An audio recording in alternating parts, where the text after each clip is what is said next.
नवी मुंबई महानगरपालिका क्षेत्रातील महापे येथील क्यू रेसिडेन्सी सोसायटीतील सुमारे 720 फ्लॅटधारकांना गेल्या 3 वर्षांपासून व्यावसायिक दराने पाणी पुरवठा होत आहे।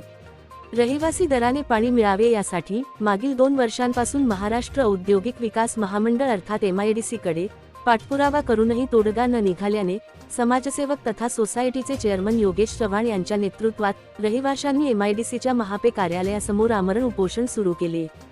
या आंदोलनाची दखल घेत MIDCने उपोषणकर्त्यांना लेखी आश्वासन दिले की पुढील 30 दिवसांमध्ये रहिवासी दराने पाणी पुरवठा सुरू केला जाईल। यामुळे रहिवाशांचे उपोषण यशस्वी ठरले। आम्ही क्यू रेसिडेन्स मधले R1, R2, R3 या तिन्ही सोसायट्यांचे सभासद मागील 2 वर्षापासून MIDC म्हणजेच महाराष्ट्र औद्योगिक विकास महामंडळ यांच्याकडून निवासी दराने पाणी पुरवठा करण्यासाठी वारंवार पत्रव्यवहार करत होतो, परंतु त्यात आम्हाला कधीच त्या लोकांकडून कोणतंही फुलफिल आश्वासन मिळालं नव्हतं। या सर्व प्रकाराला कंटाळून आम्ही माननीय वनमंत्री गणेशजी नाईक साहेब यांच्या जनता दरबारामध्ये देखील 2 वेळा गेलेलो होतो। त्या अनुषंगाने वनमंत्री महोदयांनी महाराष्ट्र औद्योगिक विकास महामंडळाला लेखी पत्राद्वारे निवासी दराने पाणी पुरवठ्याची जोडणी करण्यासाठी पत्र देखील दिलं होतं, तरी सुद्धा MIDCच्या अधिकाऱ्यांनी आम्हाला कोणतंही याबाबत ठोस आश्वासन दिलं नव्हतं। म्हणून आम्ही दिनांक 8/12/2025 म्हणजे आज रोजी सकाळी 11 वाजल्यापासून अमरण उपोषण MIDC कार्यालयाच्या जवळ केलं होतं।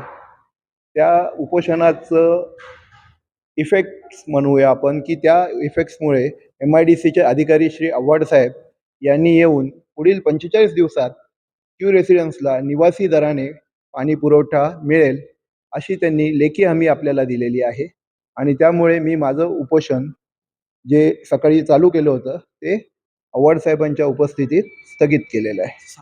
R1, R2, R3 असे मिळून 720 सदनिका सदर संकुलात आहेत आणि या अनुषंगाने आम्ही मागील 2 वर्षापासून व्यावसायिक दराने पाणी बिल देय करत होतो। आता याच्यासाठी आमच्या कमिटीची एक मीटिंग होईल पुन्हा आणि सर्व रहिवाशांच्या एकमताने याबाबत पुढील निर्णय काय घ्यायचा त्याबाबत आम्ही विचारविनिमय करून आम्ही योग्य तो निर्णय घेऊ। MIDCने जर जे आश्वासन आम्हाला लेखी स्वरूपात दिलेलं आहे तर आज आव्हाड साहेबांची भेट झाली, त्यांच्या भेटीमुळे आणि ते स्वतः येथे येऊन त्यांनी आमच्या वॉटर पंपची पाहणी केली, आमच्या मीटरची पाहणी केली, टँकची पाहणी केली। यावरून तर आम्हाला वाटतंय की त्यांनी दिलेलं जे लेखी आश्वासन आहे ते पूर्णपणे होईल आणि जर नाही झालं तर पुढे देखील क्यू रेसिडेन्स मधले सर्व 720 सदनिकाधारक यापेक्षा गांभीर्याने जनआंदोलन करण्याची भूमिका आम्ही घेऊ। व्हिडिओ जर्नलिस्ट अथर्व सोबत सुदीप गोलप यांचा रिपोर्ट, पालिका प्रशासन, नवी मुंबई।